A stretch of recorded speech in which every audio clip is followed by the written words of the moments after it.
Hi, I'm Tim. Welcome to Watchbox, and thanks for logging on. If you love this watch, email me, tmosso@thewatchbox.com. It's in the description below, your purchase and pricing email question line for buying this or any watch you see on any Watchbox platform. Please reach out to me directly. Email tmosso@thewatchbox.com for pricing. This is a rare watch.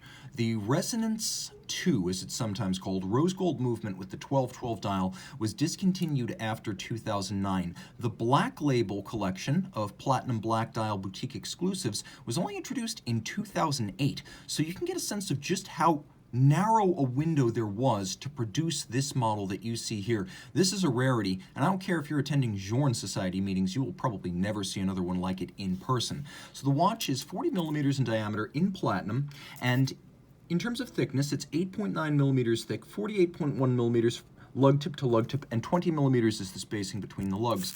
A quick note about the Black Label. There is the Boutique series with a black dial and a rose gold case. That is exclusive to FP Journe boutiques. But here's the thing. There's also the Black Label, which has this black on platinum color scheme, but is also not just a boutique or a spas exclusive, but you must already have purchased a new FP Journe to be able to purchase this watch, and they're limited to 10 watches per boutique, no more than 2 examples of any given model per year. So now we are really creating a shrinking window of opportunity for this watch to have been created. You can sense just how unusual a piece this is.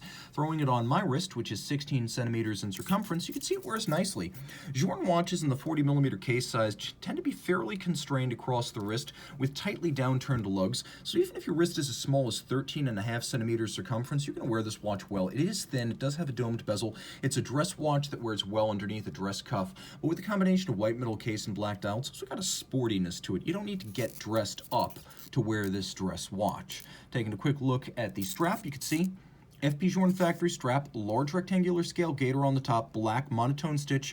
We have a folded edge, semi-gloss finish, and then small round scale on the bottom. The idea there is round scale gator is tougher than calfskin, so replace the calfskin on the bottom of a luxury strap with the gator, and this double gator strap will last much longer. It's more expensive, but this watch is worth it. There are pull tab spring bars, so you can quickly remove the strap from the case without a tool, and then you can see how the lugs are drilled relatively close to the case, but because of the curved spring bar used, there's no impediment to the motion of the strap. That's why curved spring bars get used. We have a simple, no-nonsense polished platinum pin buckle, and then the case is likewise polished platinum, a very familiar design for Journe collectors. Domed case back, domed bezel, overlapping lip that defines the mid-case. Everything's of high polish. The lugs are spare, tapered, slender, and handsome.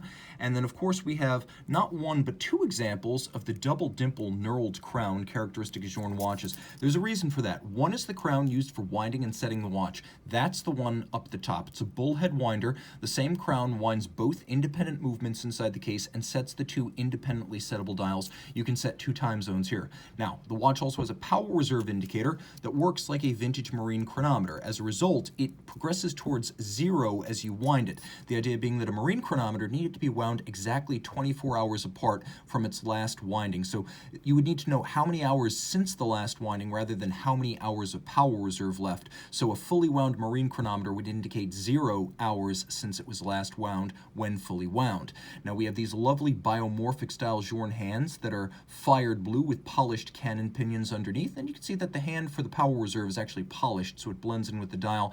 The dial features silver on black printing, and because the resonance takes about 7 to 10 minutes to establish itself and connect the 2 sides by resonance coupling, the seconds hands often will not be in sync initially, so there is a flyback function that you get by pulling the crown down at 4 o'clock that resets and synchronizes those hands, and the idea here is that resonance should keep them coupled to within 5 seconds every 24 hours. Turn it over. This is caliber 1499. We first saw it in the year 2000. Journe worked on his first resonance watch when he was constructing his 3rd pocket watch. It didn't work. He kept working on it for the next couple of decades through the 80s and 90s before he launched the original Chronometre à résonance back in 2000. That watch featured a brass caliber with a 12-12 dial. This is often known as the Resonance 2 setup. It's the 12-12 symmetrical dial, but with the rose gold movement that was introduced mid-2004. Now, what's really fascinating here is that this is one of the old Eleanor cases made in France. From 1983 through mid-2008, Journe would use cases made by Eleanor outside of Paris,